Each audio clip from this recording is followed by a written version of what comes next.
Hello students, this is part B of our muscles of mastication. We'll be talking about the accessory muscles of mastication during this camtasia, and we will be looking at the hyoid muscles. So the hyoid muscles are a group of muscles that aid in the depression of the mandible. So they help the lateral pterygoid depress the mandible or open the mouth. They also aid in raising the hyoid bone, and this occurs during swallowing. We want this to happen. We want the hyoid bone to be raised during swallowing because it lifts the thyroid cartilage, which then will press against the epiglottis. And the epiglottis covers the opening to our trachea, so that the food is routed to our esophagus and down into our stomach. The hyoid muscles also help the temporalis in retracting the mandible, and retraction of the mandible, as you recall from the other camtasia, is pulling the mandible back. So let's take a look first at our suprahyoid muscles. So if we think of the term supra, that means above.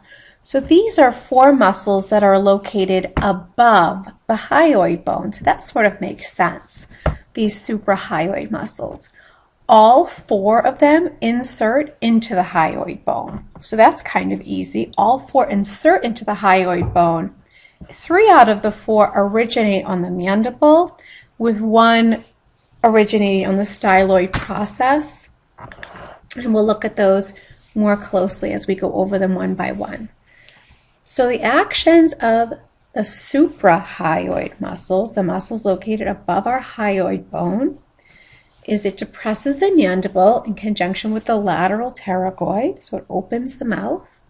It retracts the mandible with the temporalis muscle, so it helps to pull the mandible back.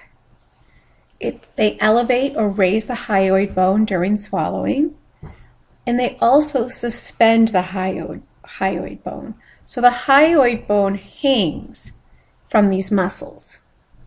And our suprahyoid muscles consist of the digastric, the geniohyoid, the stylohyoid, and the mylohyoid.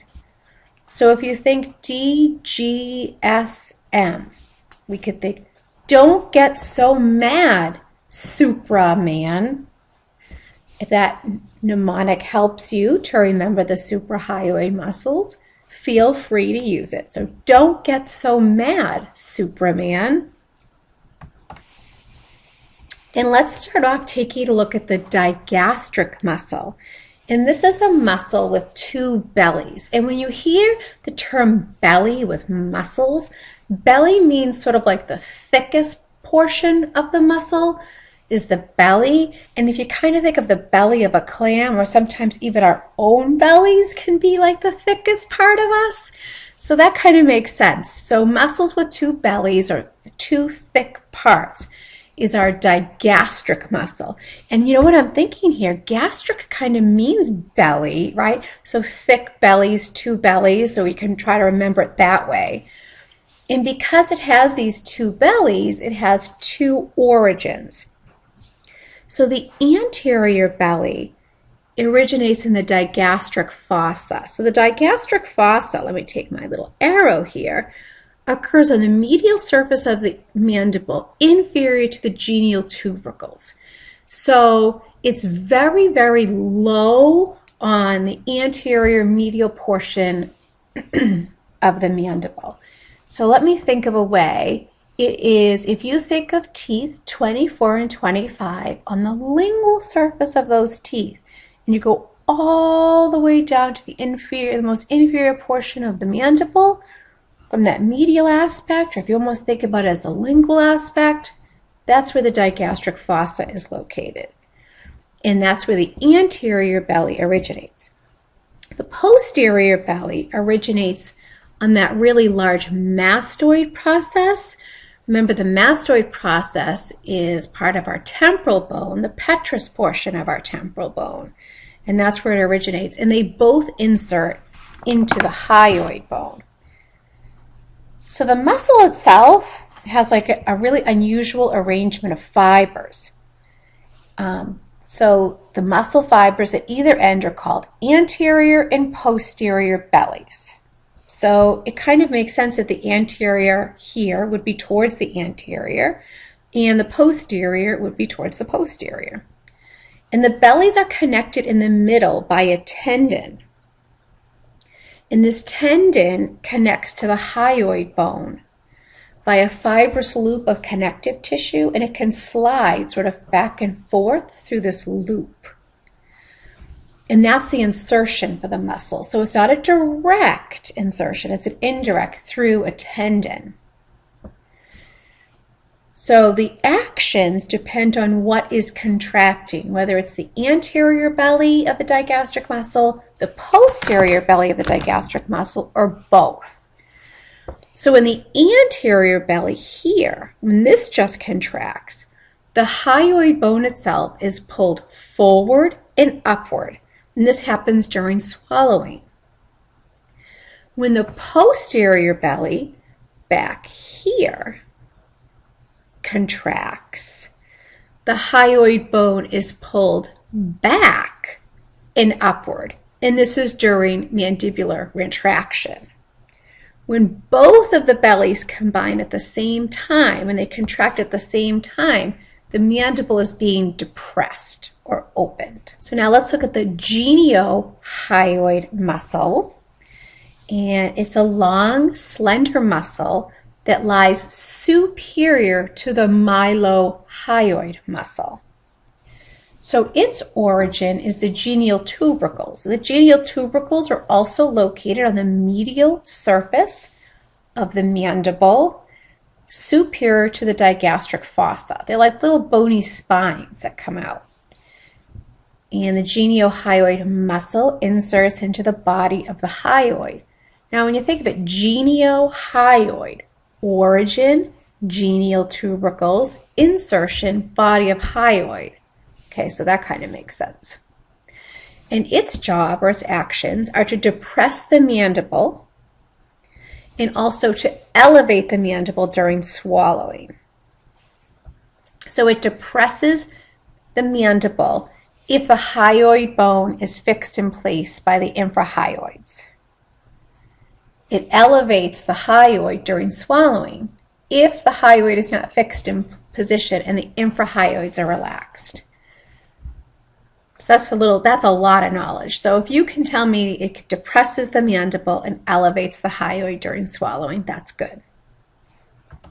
Now the stylohyoid, now this is a thin round muscle that lies superior and medial to the posterior belly of the digastric muscle. So let's look here.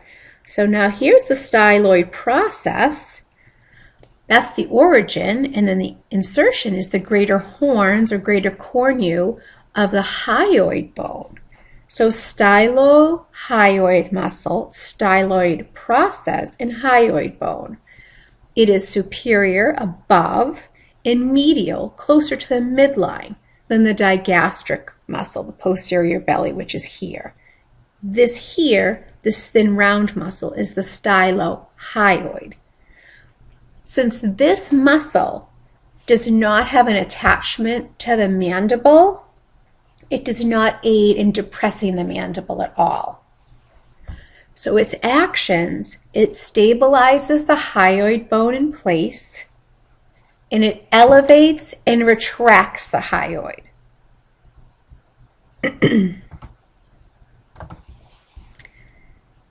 Now let's look at the mylohyoid. This is the last one, the last suprahyoid muscle we'll be looking at. Mylohyoid. The origin is the mylohyoid line on the mandible. That's on the medial surface of the mandible.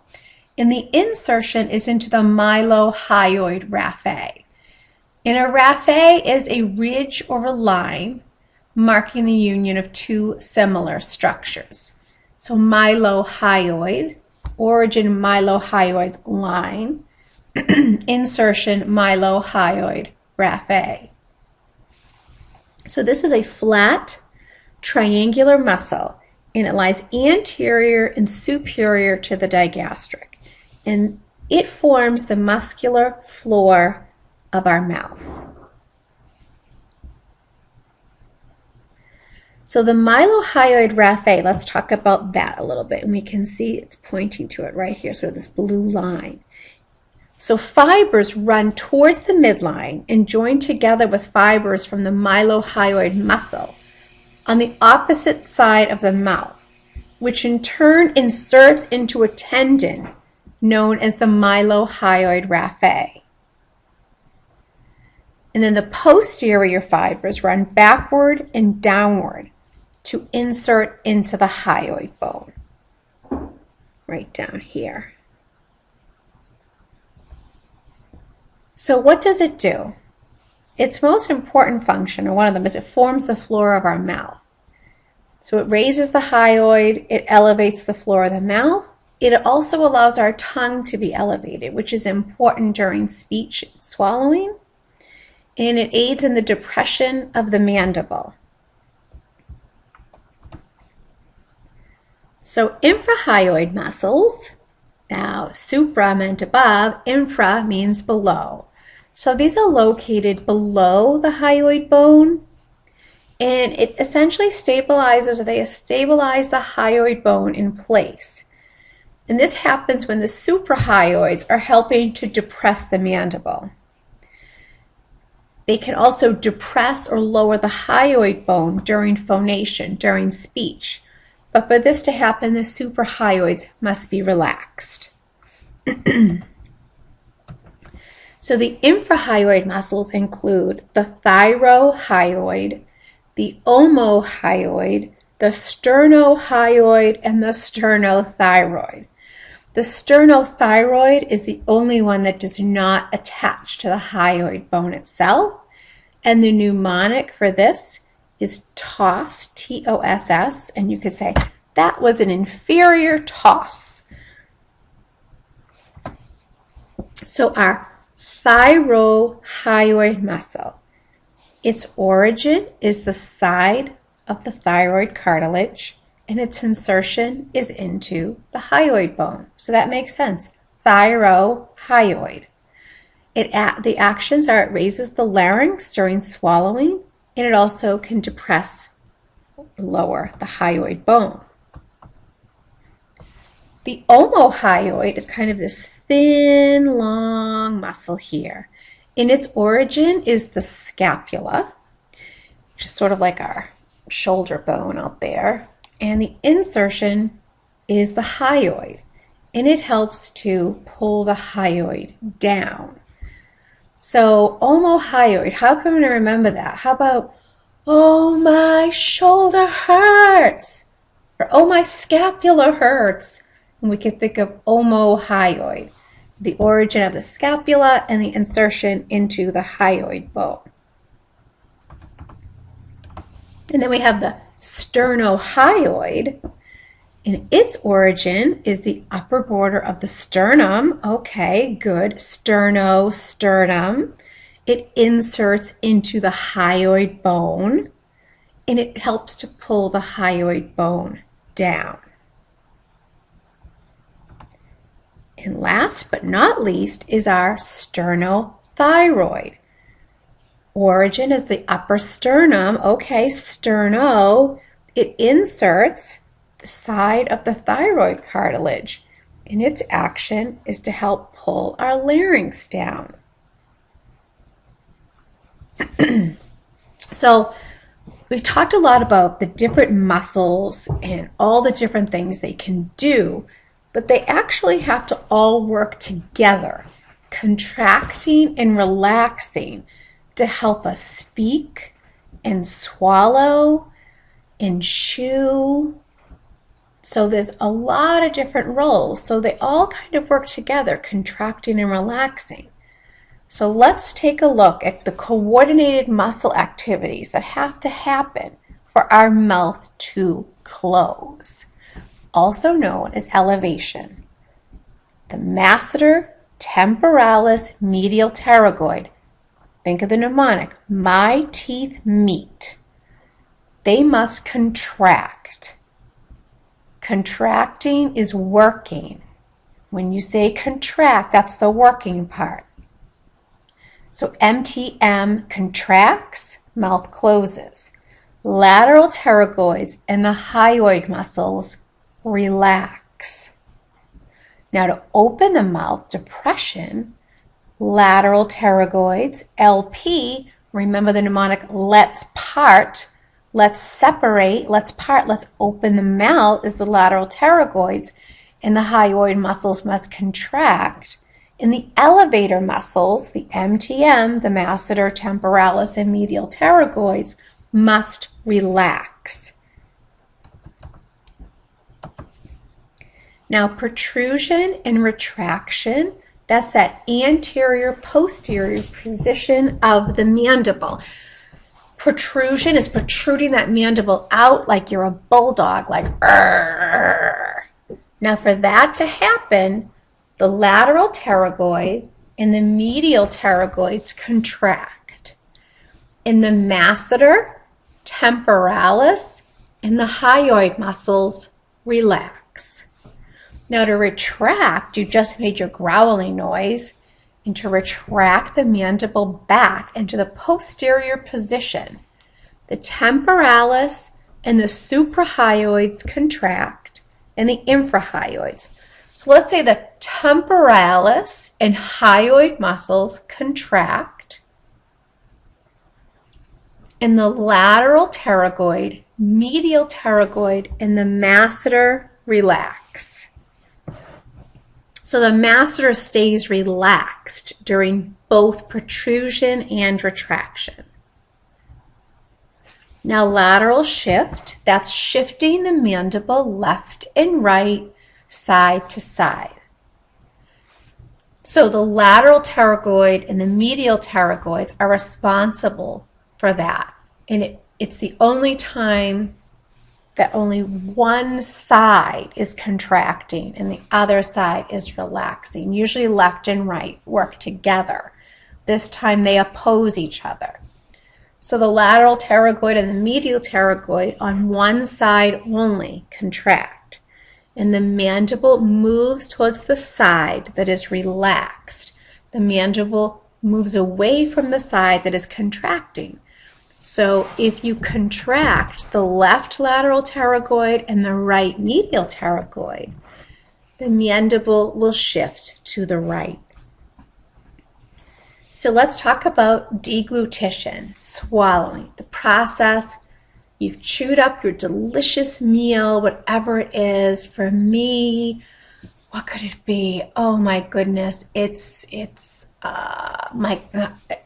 Ipswich clams, fried, deliciousness. I've chewed them all up. So what's happening to my muscles? So the infrahyoids will relax so the hyoid bone can be lifted. The mandible is elevated, the lateral pterygoid muscles relax. And the suprahyoids contract to lift the hyoid bone. Why do we care about that? Because by raising the hyoid bone as we swallow, that lifts the thyroid cartilage, which presses against the epiglottis, and the epiglottis covers the opening of the trachea. So the food does not end up in our lungs, it ends up in our stomach. So here are the stages of swallowing. This is the buccal stage. So you can see this is a sagittal cut or a mid-sagittal section. This is our tongue, and these are our teeth and our lips and our hard palate here. And here is the bolus, B-O-L-U-S, bolus of food that is beginning to be swallowed in the buccal phase. And you can see the bolus of food has actually pushed, this right here would be the uvula. That's kind of like that horseshoe-shaped flap in the back of our throat. And this gets closed. See how the food kind of pushes it closed right here? And that's helpful so that food and liquids, especially liquids, don't come out our nose. I'm sure some of you have been talking and laughing away, and you've spit Pepsi out of your nose. It's because the uvula didn't have time to close up here. So this is the buccal phase. The next stage is the pharyngeal phase, and the pharynx is kind of like the gateway between our mouth and our esophagus. All right, so here the infrahyoids have relaxed, so the hyoid bone can be lifted. And the suprahyoids contract, so that hyoid bone is lifted. It lifts the thyroid cartilage, which presses against the epiglottis, and the epiglottis is right here. Right here. And so the epiglottis covers this opening to the trachea as the food goes by. And that is helpful because in a way the food goes to our stomach and not down here to our lungs. And last but not least is the esophageal phase. The food has bypassed the trachea. It is now on its way to our stomach. And these next images are the images for this unit for the muscles of mastication, which will be on quiz 2. These are the 4 images that may appear on quiz 2. So these are a lot of words here, lots of words. What do I want you to know here? I want you to know that this is the temporalis muscle. I want you to know here, it's been cut away, the mandible and the zygomatic arch. But this muscle right here, if I showed you this one, then that is the masseter muscle. Right here, if I show you this muscle going this way, I want you to know that that's the medial pterygoid muscle. You don't need to know superficial or deep. Just know that this is the medial pterygoid. And then finally, the lateral pterygoid. And remember the lateral pterygoid, all of its fibers run horizontal, sort of like the horizon. If we think of the sun setting below the horizon, here's that horizontal. Those are our lateral pterygoids right here. So temporalis, lateral pterygoid, medial pterygoid, and masseter. Those are only labels that you have to know for that image.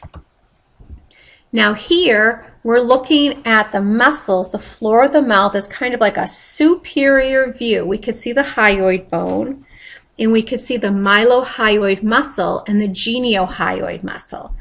Now, the geniohyoid muscle is superior to the mylohyoid muscle, so some of the mylohyoid muscle, along with the mylohyoid raphe, you can't see because the geniohyoid muscle rests on top of it. But if I showed you this image on a quiz, I'd like you to show me or tell me that this is the geniohyoid muscle and this is the mylohyoid muscle. And then on this image here, I'd like you to be able to tell me the stylohyoid muscle and the digastric. So the stylohyoid, we can differentiate that from the digastric, or the posterior belly of the digastric, because the stylohyoid is attached to the styloid process.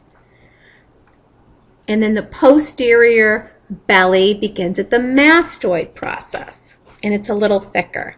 So here's the posterior belly, here is the anterior belly, and then the stylohyoid muscle. So know the digastric and also know the stylohyoid muscle in this image. And then last but not least, our infrahyoids. That's the only ones you need to know on this image. You don't need to know the suprahyoids on this image. So here's our hyoid bone. So we know all those other muscles will be below it. So let's take a look. Thyrohyoid. Thyrohyoid. We're at the thyroid and the hyoid bone. Omohyoid. Oh, my shoulder hurts. It's down here at the scapula, and it curves all the way up to the hyoid bone. Sternohyoid. Right here, let's go over. It comes down to the sternum, behind that sternocleidoid mastoid muscle, which you don't need to know yet. You just need to know this one. Sternohyoid, down to the sternum, up to the hyoid bone. And last but not least, the sternothyroid. thyroid, which starts at the sternum and ends at the thyroid. It does not attach to the hyoid bone.